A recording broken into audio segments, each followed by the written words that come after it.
മേൽശാന്തി നിയമന ഇന്റർവ്യൂവിൽ കണ്ഠരര് രാജീവരെ ഒഴിവാക്കാൻ ദേവസ്വം ബോർഡ്. സ്വർണ്ണക്കൊള്ളക്കേസിൽ പ്രതിയായ രാജീവരെ ഉൾപ്പെടുത്തുന്നതിൽ ഹൈക്കോടതിയുടെ അഭിപ്രായം തേടും.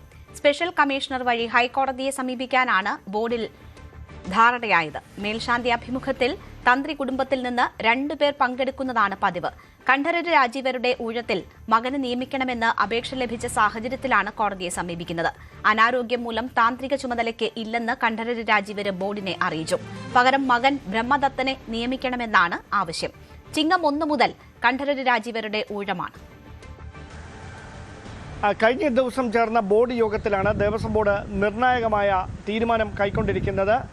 മേൽശാന്തിയെ നിയമിക്കുന്നതിനുള്ള ഇന്റർവ്യൂ ബോർഡിൽ നിന്ന് കണ്ഠരര് രാജീവരെ ഒഴിവാക്കണം എന്ന അഭിപ്രായം ഉയർന്നതിന് പിന്നാലെയാണ് ഇതുമായി ബന്ധപ്പെട്ട ഹൈക്കോടതിയുടെ അഭിപ്രായം തേടാൻ സ്പെഷ്യൽ കമ്മീഷണറെ സമീപിക്കാനുള്ള നീക്കം ദേവസ്വം ബോർഡിൻ്റെ ഭാഗത്തു നിന്നും ഉണ്ടായിരിക്കുന്നത്.